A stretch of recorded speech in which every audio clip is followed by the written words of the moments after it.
보실 성경 말씀은 레위기 19장 3절입니다. 너희 각 사람은 부모를 경외하고 나의 안식일을 지키라. 나는 너희의 하나님 여호와이니라. 아멘.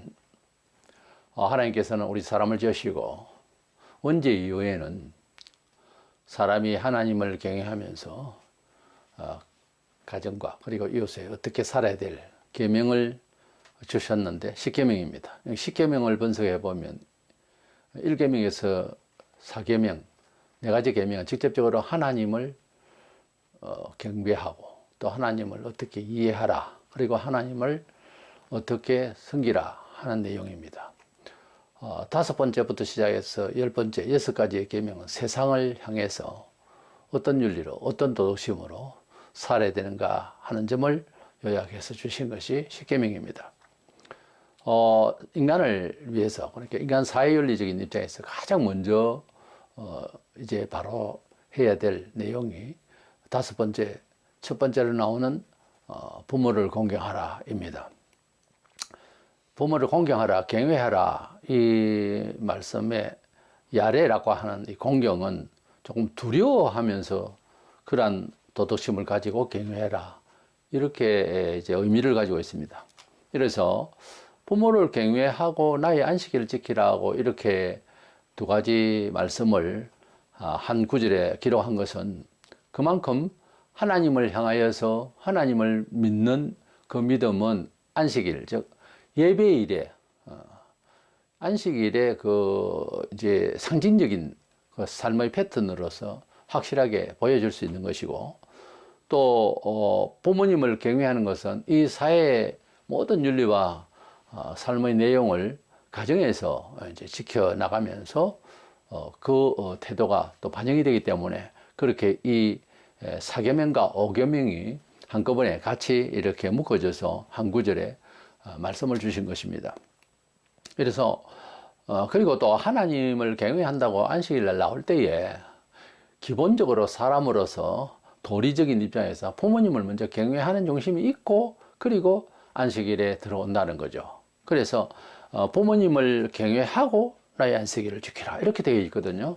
계명 순서는 안식일이 먼저인데, 그래서 이런 내용을 보면서 부모님을 경외한다는 것이 얼마나 우리 성도로서 또는 인간으로서 얼마나 중요한가를 이해시키려고 하는 이 구절의 문장 자체가 그렇습니다. 그래서 부모님을 경외해야 되는데, 무엇보다 우리 사회에서 기독교인으로서 삶의 모든 문화적인 좋은 선행이 있어야 되겠지만은, 그 중에서 먼저 부모부터 경외를 하고 하나님을 섬기는 태도를 취해라 하는 그런 의미로 이 구절이 보이는 것입니다. 그래서 부모부터 경외하라, 이런 주제로 말씀을 나누고자 합니다. 먼저는 하나님께서 우리 인간을 향한 첫 번째의 계명으로서 여러 이웃이 있고 사회윤리 도덕이 다 있는데 부모님을 경외를 먼저 하라고 하는 첫 번째 세상을 향한 계명이라는 점에 있어서 그 무게가 있는 겁니다.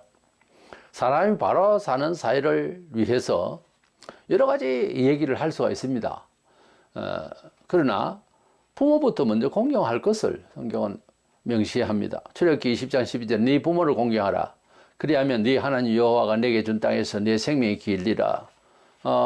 이스라엘 백성이 이 계명을 받을 때는 네 생명이 길리라 할 때는 그들이 가나안 땅 가기 전에 모세를 통해서 계명을 받았는데, 천국을 상징하는 구약에는 영생을 상징하는 그런 가나안 땅, 은총의 땅으로 이제 가게 될 것이다. 그 조건이 부모를 공경하라, 이렇게 되어 있습니다. 지금은 우리가 하나님 나라에 들어가기 위해서 먼저 우리 세상에서도 그러죠. 먼저 사람이 되어라. 그 사람은 부모 공경을 먼저 할 줄 알 때에 사회에 누구를 존경하든지 윗사람을 따르든지 하지, 집에서 부모를 경시하는데 무슨 사회에 도움이 되겠어요? 인격적으로. 때문에 부모님을 잘 공경하는 것이 당연한 것입니다. 구약에서 부모를 공경하면 이제 내게 준 땅에서 그랬어요. 내 생명이 길리라. 이것은 약속의 땅 가나안 땅을 말하고, 지금 우리에게는 천국을 상징하는 거죠. 신약에서는 에베소 6장 1절에 자녀들아 너희 부모를 주 안에서 순종하라, 이것이 옳으니라 그랬습니다. 골로새 3장 20절에 자녀들아 모든 일에 부모에게 순종하라, 이는 주 안에서 기쁘게 하는 것이니라. 하나님도 부모님도 기쁘게 해드리는 내용이 되는 것입니다. 그래서 부모님을 주 안에서 순종하는 것이 옳다 그랬어요. 당연지사지만은 이제 사도들 시대의 성경을 쓸 그 무렵에 사실은 부모님을 공경하는 것이 예수님 당시에도 사복음서에서 내용을 보면 제대로 부모를 공경하지 않았어요. 특별히 하나님을 믿는다는 사람이 형식적으로 그렇게 살고 있는 천륜이 그때부터 문제가 있는 그런 천륜이 깨어지는 그런 모습을 이제 볼 수 있습니다. 신앙이 타락하면 사람이 그렇게 변질된다는 거죠. 자녀들아 부모를 순종하라 할 때 이 순종이라는 단어가 성경에 여러 군데 나오는데 베드로전서 3장 1절에 아내들아 이와 같이 자기 남편에게 순종하라 할 때는 이것은 어떤 정당성의 그 차원입니다. 그래서 그래 하는 것이 마땅하다. 그래서 순종하라. 이렇게 명령법이라도 여기에 부모를 순종하라 할 때는 히파코어라고 되어 있는데 이것을 단어를 찾아보면 능동태 명령법으로 강제적 성격을 띠고 있어요. 그래서 땅에서 하나님을 대신한다면 가정의 부모라는 거예요. 그래서 부모를 순종하라는 말은 우리가 흔히 알고 있는 그런 공자 윤리의 그런 의식으로서 사회적 윤리로서 그렇게 순종하는 것이 아니고 하나의 명령이에요. 굉장히 무겁게 말씀하신 겁니다. 그래서 이 말씀에서 벗어나면은 하나님이 노하시려고 하는 그런 계명의 수준입니다. 우리가 이웃을 뭐 돌보고 기독교로서 혹은 개인으로서 그 사회적 봉사 이전에 자기 부모부터 먼저 챙기라는 거죠. 그것을 순서를 바꾸는 것은 그건 아닙니다. 종교적 행위가 아무리 선하게 보여도 자기 부모에게 잘못하면서 사회에 어떻게 좋은 일을 하겠다. 이건 앞뒤가 안 맞는 말이다. 그 말이에요. 마태 19장 19절에 네 부모를 공경하라. 첫 번째. 그리고 난 뒤에 네 이웃을 네 자신과 같이 사랑하라 하신 것이네요. 그랬어요. 네 부모를 공경하라 하는 말이 먼저예요. 이웃보다. 근데 엉뚱하게 교회에서 교회에서 어떤 공동체가 사회를 위해서 뭔 일을 한답시고 하면서 정작 자기 부모에게는 그렇게 봉사하지 않는다면 이건 엉뚱하지 않습니까? 그건 납득이 안 가는 겁니다. 봉사를 받는 사람도 미안해 할 것 아니에요. 자기 부모는 내팽개치고 남을 이렇게 봉사한다면 그 봉사를 받는 사람이 기쁘겠냐고. 안 되는 이야기입니다. 그거는. 그래서 부모를 공경한다고 하는 것은 천하의 모든 일에 제일 먼저 말씀을 하셨고 세상을 향한 계명 중에 이 부모님을 공경하라는 것은 마치 하나님을 공경하는 태도를 맨 처음 보여주는 태도라는 거죠. 그래서 부모를 공경하는 바탕에서 안식일날 나오라. 그렇게 되어 있는 거예요. 그만큼 중요한 이야기입니다. 두 번째 생각하는 것은 하나님을 경외를 하겠다. 하나님을 사랑하겠다. 그러려면 먼저 부모님의 공경이 선행되어야 되는 것이 아예 성경에 기록되어 있고 또 우리의 경험이 확실합니다. 과거에 선교자 많은 사람들이 있습니다만은 가령 주기철 목사님 같은 경우 우리 한국이란 선교자로서 그렇게 이름을 다들 기억을 할 건데 그 외에 이름 없이 빛도 없이 정말 순교한 사람들이 수없이 많습니다. 근데 주기철 목사님 같은 경우에 이제 소식을 전해 듣기로는 부모님에게 너무 효자했다는 겁니다. 목마르시고 돌아가시기 전에 그렇게 이제 어떻게 피를 마시면 좀 낫는다는 말씀을 어떻게 들었는지 가위로 가가지고 손가락을 잘라가지고 피를 입에다 넣어드리는 정도로 그렇게 들었습니다.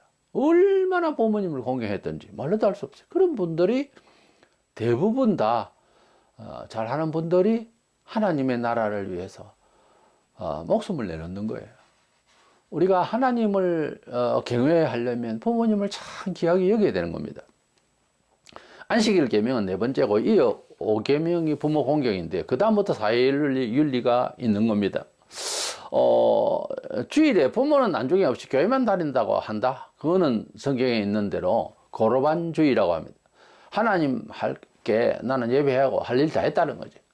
그게 아니고 부모님과의 관계가 그렇게 공경함으로써 이루어져야 된다는 겁니다. 부모님을 공경하고 가정 안에서 행제의회라고 하는 것은 사회윤리의 근간이에요. 그래서 그것이 안 된 상태에서는 고민이 돼야 됩니다. 하나님을 향해서 정말 하나님을 위해서 살다 보면 형제로부터 부모로부터 버림당하는 경우도 있어요. 그래도 기도는 해야 됩니다.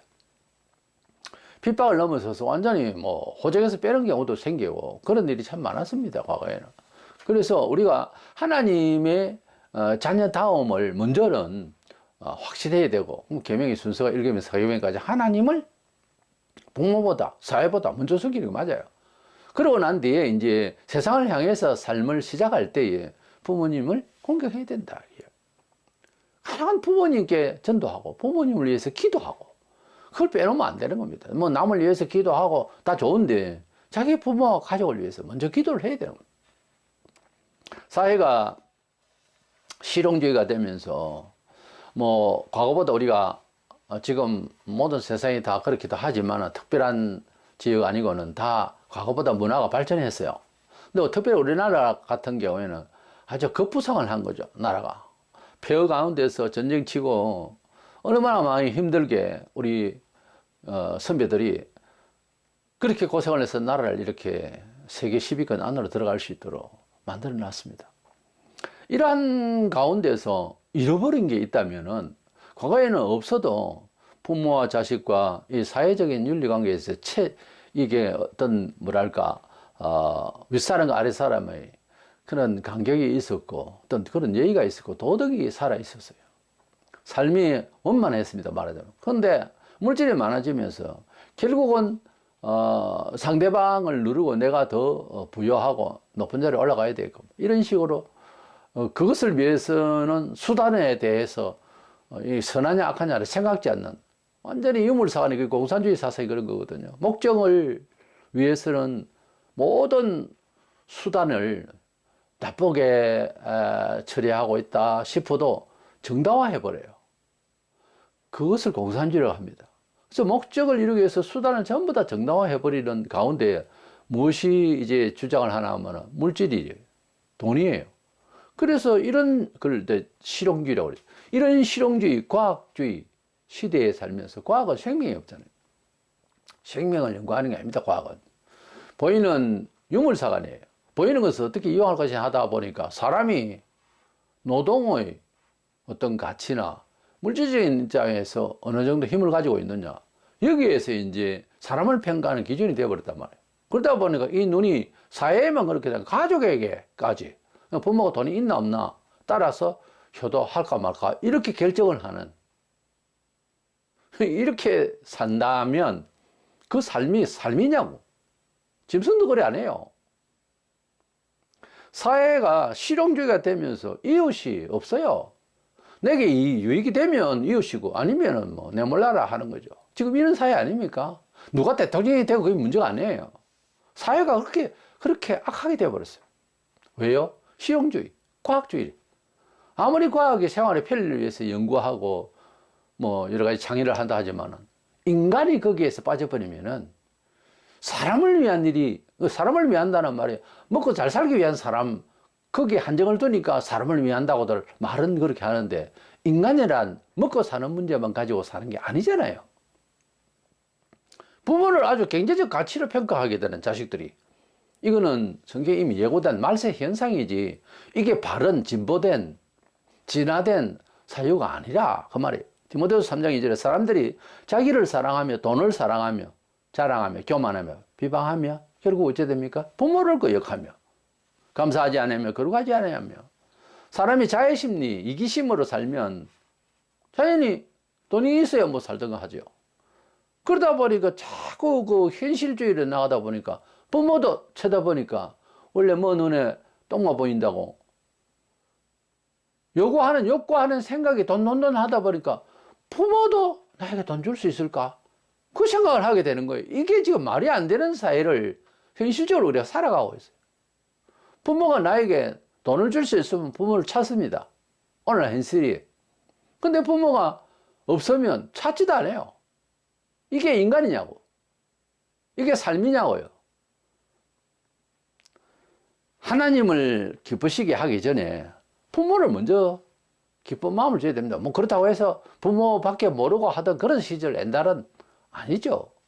물론 자기가 살아야 되고, 하지만은 부모를 괴롭힌다고 하는 것은요, 복받을 짓이 아니에요.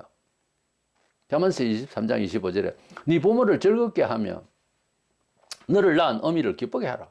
그걸 낳았잖아요. 이건 구약이니까 그렇게 해야 되고 지금은 안 해도 됩니까? 주님이 언제 그걸 변경했어요? 네 부모를 공경하라. 주님도 말씀하셨어요. 부모를 즐겁게 하라. 제일 중요한 게 이 비혼주의자들. 이건 부모를 괴롭히는 일이지 잘하는 일이 아닙니다. 첫 번째 복 받을 짓을 못하고 있어요, 지금. 부모 마음을 그렇게 섭섭하게 하고 그렇게 아프게 하면 어떻게 하자는 거예요? 예? 결혼을 해야 됩니다. 돈이 없잖아. 결혼을 하면 돈 생겨요. 위에서 아이를 낳으면 어떻게 키우냐? 아이를 낳아보세요. 못 사는가? 생각을 그런 식으로 하니까 안 되는 거예요. 그래서 그게 뭡니까? 과학은 한계가 있다는 말이에요. 과학보다 더 높은 게 뭐라고 생각하세요? 도덕이에요. 도덕보다 더 나은 게 하나님 계명입니다. 사람이 삶의 처세를 가지는데 수적인, 과학적인 이런 걸 가지고서 다 사는 게 아니에요. 양에 비례해서 사람이 행복해진다? 아닙니다. 우리가 다 경험하잖아요. 사람은 기계도 아니고 동물도 아니고 윤리와 도덕이라는 게 있습니다. 그 위에 하나님의 계명이 있어요. 그것을 먼저 근간으로 해서 살려고 하면은 삶이 복될 수가 있는 거예요. 사회의 여러 면에서 그것을 체험하고 다들 삽니다. 그런데 모두가 다 눈에 보이는 대로 아주 근시안적으로 기회주의로 이리 살려 하니까 좋은 축복받을 길을 못 가고 있는 거예요. 그대가 잘못 선택하기 때문에 그렇게 되는 거지 돈이 없어서 기회가 없어서 아니라니까요. 바로 하려고 하는 정신이 있으면 좋은 길이 또 보입니다. 없던 길도 건너갈 수도 없는 홍해도 갈라지더라고요. 방법이 있습니다, 다. 그것은 사회조적 윤리를 넘어서 있는 거죠. 부모님을 즐겁게 한다. 어머니를 기쁘게 한다. 이거요. 어떻게 보면은 굉장히 단순한 처세이면서도 은총받을 대로예요. 부모님을 괴롭히고 부모가 바르게 가르치는 말을 안 들으면 뭘 하겠다는 거예요? 부모가 자식에게 잘못되게 가게 하겠어요? 혹시 그런 부모도 있겠죠? 완전히 영혼이 사탄에게 잠김바 되지 않으면 그렇게 안 됩니다. 근데 안 듣는다 이거예요. 나이가 들어도 부모님이 옳은 말 하면 들어야 되는 거예요. 부모 말을 안 듣고 하나님을 믿는다 그러고 교회에서 뭐 일을 한다. 안 되는 이야기입니다, 이 얘기가. 두고 보세요. 되는가? 그리고 사회에서도 마찬가지예요. 사회에 어떤 뭐 계획을 하고 뭐 정부를 위해서 어떻게 건의를 하고 떠들고 해도 내 자신이 먼저 하나님 앞에서 정말 바로 서야 됩니다. 근데 기독교인으로서 부모도 공경 안 하고 사회에서도 바로 살지도 못하면서 뭐 바른 대통령을 찾는다고 헤매는 것은 이거 웃기는 이야기입니다. 앞뒤 안 맞는 거예요. 나는 이 나라가 벌을 좀 더 받아야 된다고 보거든요. 상황이 지금 그래요. 어느 대통령을 바로 세운다고 나라가 제대로 되고 내가 편할 것이다. 그런 거 없습니다. 그런 공짜는 없어요. 신앙이 좋아지면서 자연히 회개하고 은혜를 받으면요. 부모님께 공경하게 되어 있습니다. 물론 같은 윗사람들에 대해서 존경심이 생기죠. 그러나 먼저는 자기 믿음의 가정에부터 하라고 그렇게 말씀하고 있습니다. 신앙이 잘못되면 북한에서 부모를 사상의 이념 때문에 고발하듯이 아주 자식으로서 오해가 되어버려요. 이게 유물사관이 젖어버리고 세상에 어떤 잘못된 사상에 젖어버리면 부모가 부모같이 안 보입니다. 이미 지금 뭐 경제원리로 부모를 보잖아요, 이 세상이. 타락한 영혼은요, 그 자식은 부모의 허물을 덜추어내요. 잘하는 게 아닙니다, 그거는. 아예 공적으로 부모를 막 잘못됐다고 사후에도 부모의 약점에 대해서 자식으로서 막 덜추어내는 것은 정상이 아니에요. 잘못한 거라고. 그렇게 하는 것이 아니라고요, 사람은. 이래서 이 부모님을 공경하는 것은 하나님의 준엄한 명령이자 우리에게 주시는 은총의 길임을 우리가 알고 그런 긍정적인 측면에서 잘 알아야 되겠고, 그리고 부모님을 공경하지 않는다라고 하는 것은 왜 그럴까? 따로 떼어놓을 일이 아니고, 그리스도인은 부모를 공경하지 않는다 하는 그때부터 뭐가 잘못되어 있냐면 신앙 사상이 뭔가 잘못되어 있는 거예요. 신앙 성격이 잘못되어 있다는 점으로 이해하고 반성을 해야 됩니다. 그러니까 신앙적으로 뭔가 내가 잘못되어 있나 이걸 반성하라 그 말이에요. 이거는 도덕심리하고 다른 차원입니다. 부모를 공경하는 것이 성경적으로 굉장히 원리가 분명하게 되어 있고 계명이 되어 있는데 그대로 안 되는 것은 신앙이 타락하면, 유대인들이 특별히 바리새인들이 신앙이 타락하니까 부모님을 공경을 제대로 타이트하게 하지를 못하는 거예요. 그 고로반주의라고 합니다. 하나님께 할 일을 다 했다는 거죠. 그것이 예수님 당시에 그랬단 말이에요. 왜? 부모를 공경하는 것이 없어지면 자연히 형식적 교인이 되어버려요. 지금 우리가 이 시대에 물론 다 한 사람 다 그렇다는 것은 아니지만 부모님을 공경하지 아니하고 아예 부모님을 물질적으로 그렇게 이제 혜택을 주나 안 주나 이런 식의 유물사관으로 부모를 보고 있다면은 그 관계를 넘어서서 신앙이 지금 잘못되어 있다고요. 그걸 그렇게 해석해야 됩니다. 이래서 부모님을 경외하는 것은 좀 어려운 힘든 어떤 계명인가 이렇게 생각할 것이 아니고 당연지사면서도 내 자신의 영혼이 잘 되고 내 영혼이 잘 됨으로써 교회 인원으로서 공동체가 잘 되는 것이고, 그렇게 부모님을 공경하는 것은 지금 안 믿는 세계까지도 덕이 됩니다. 바로 하면 A라는 교인과 B라는 불신자가 있는데 친구다. 근데 A라는 친구가 부모님을 참 공경하면서 교회를 다니는 거와 B라는 친구는 부모님도 공경하지 않고 교회도 나오지 않고 그저 물질밖에 모른다. 양쪽 가정의 부모가 돈을 비슷하게 갖고 있다 가령. 그랬을 때에 B라는 친구, 불신자 친구, 야 부모님은 일찍 돌아가실 거고 챙길 거 챙겨야지, 이렇게 말할 수가 있다 이 말입니다. 그런데 그렇게 말하는 시세, 그렇게 말하는 세상에 그러한 보편적인 이러한 유물사관, 이 앞에서 이 친구가 그 친구 앞에서 나는 부모님께 그렇게 할 수가 없다 하고 덕을 끼치며 일하고 있으면 B라는 친구, 불신자 친구도 감동을 받게 되어 있어요. 사람 심령이라고 하는 것은 어떤 말이 들어가고 어떤 빛이 들어가느냐에 따라서 변화가 올 수 있습니다. 우리 사람은 사람이기에 하나님께 회개할 수 있는 거예요. 짐승이 아니기 때문에. 사람은 고칠 수가 있습니다. 하나님께서 어떻게 말씀으로 사람을 변화시킬 수가 있는 거예요. 불신자도 옳은 것은 옳다 할 시간이 온다고요. 반드시. 그중에 사회적 관계에서 부모님을 잘 공경하는 친구가 있다면 불신자라도 교회를 좋게 생각합니다.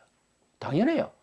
그런데 교회를 다니면서 부모님을 공경하지 못하고 교회를 다니려면 미치다 그래요. 좀 광신도다 그런다고, 불신자 친구는. 안 그렇게 했어요?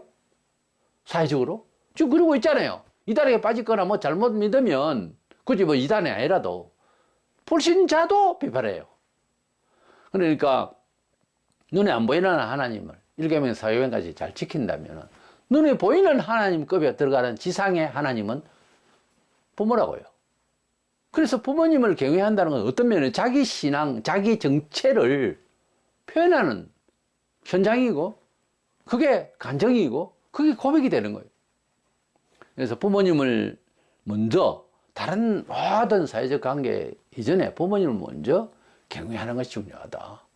내일은 주일이고, 그리고 오늘은 일을 시작하면 내일 주일날 이제 섬기는데 문제가 있는 이런 상황이 벌어졌을 때 부모님이 내일 교회 못 가게 붙잡아 놓는다. 그건 안 되는 이야기죠. 그런데 주일 예배 갔다 왔더니 부모님이 많이 아프고 그리고 곤란을 당하셨다. 그럴 때는 적극적으로 교회 일보다 부모님을 먼저 섬기는 것이 맞습니다. 불신부모라도. 그만큼 부모님을 경외하는 것은 아름다운 일이에요. 하나님께서 보실 때 잘한다고 하실 겁니다. 뭐 주일날 뭐 이웃을 돌본다고 돌아다니기 전에 부모님을 먼저 잘 경외하고 기쁘게 해드리는 날이 돼야 됩니다. 그래서 부모님부터 먼저 경외하면 사회를 살아가는데 성공적인 삶이, 원래 우리 사람이요 힘을 쓴다고 해서 다 되는 게 아니에요. 절대 그렇게 해가 되는 게 아니에요. 원래 어떤 삶을 중심으로서 사느냐 하는 처세가 문제가 있는 거예요. 우리 그리스도인의 처세는 하나님의 말씀에 준하여 내 마음에, 양심에, 주변 의식이 어떻든 간에 하나님의 말씀에 그렇게 말씀하셨으면 따라보면 원리를 알게 돼 있어요. 잘 되는 원리입니다. 그래서 사회를 나가기 전에 사회를 위한 모든 6가지 계명 첫 번째, 부모님을 경외하라, 순종하라, 순복하라. 여러 말씀으로 우리에게 부모님을 경외해야 되는 아주 명령법으로서 아주 강제적인 그런 성격으로 이 단어는 우리에게 부모를 공경하라 했습니다. 꼭 기억해서 우리가 부모님을 또 부모님급에 있는 연배 되신 분들의 이제 우리에게 접근할 때 또는 찾아가서 우리가 기쁘게 해드리는 그런 삶을 산다면 사회생활은 어떻게 뭐 머리를 쓴다고 다 잘 돌아가게 돼 있고 다 살게 되어 있습니다. 그래서 나는 청년들에게 부모님을 공경하면 복을 받는다는 이런 내용으로서 한마디 던진다면 비혼주의는 안 됩니다. 결혼하고 자식을 낳았어요. 너무 힘들다 싶어도 다택이 되어 있습니다. 이런 하나님의 은총을 받아 누리는 저와 여러분 되시기를 주의 이름으로 축원합니다.